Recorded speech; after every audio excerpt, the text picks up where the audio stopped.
Hello everybody. We are have an interesting update for you. We wake up this morning to feed our hogs. You can hear them in the background. And I'm feeding them and I look over and, well, let me show you.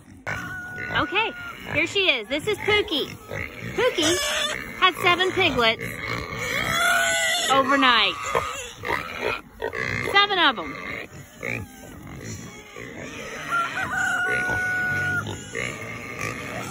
That puts us over 50 hogs on this farm.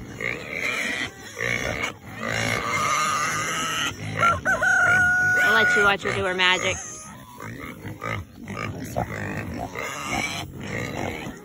So apparently these guys were born, I would make the assumption that they were born sometime this morning between 3 and 7.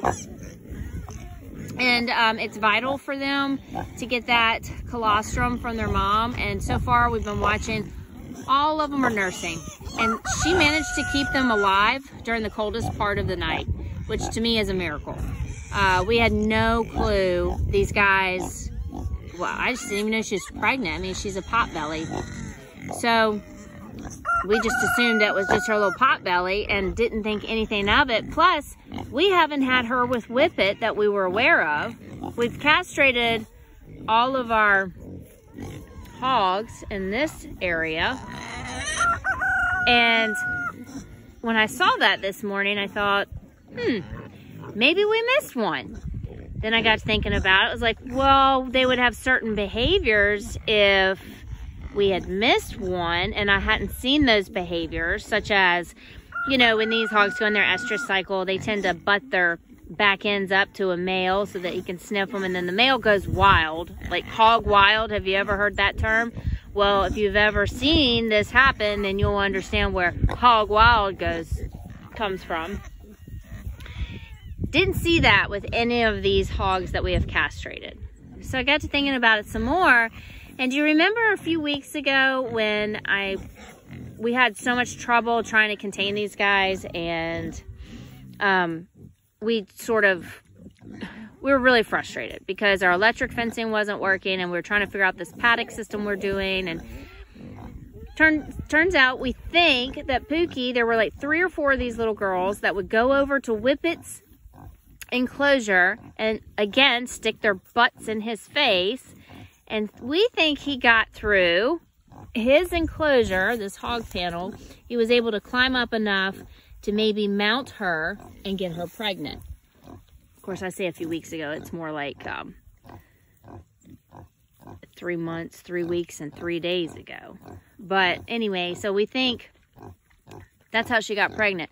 Unless it was an immaculate conception, which I don't foresee that happening here. That's the only thing we can come up with. So I don't know. I haven't seen any wild hogs around here. You got me. But anyway, these guys seem to be doing really well. They're thriving.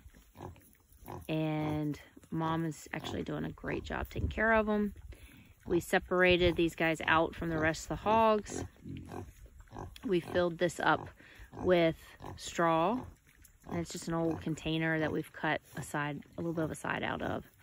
And when we filled it up with straw, the little piglets have made sort of a straw cave. And the straw is excellent for keeping them warm.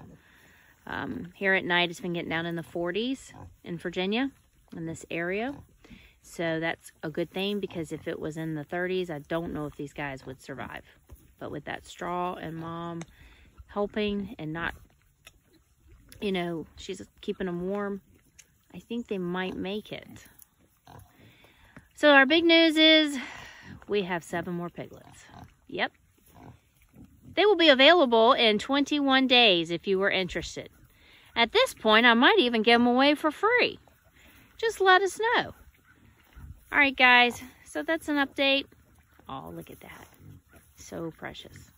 These guys are half potbelly and half American guinea hog. So they'll probably be full grown somewhere around a year. American guinea hogs take up to 18 months. So these guys being half breeds, I'd say about a year. All right, that is our excitement today. Go on, little buddy. Come on. All right, guys. Thanks for watching, and I guess we'll keep you up to date. Pookie, say bye. She says bye. She's kind of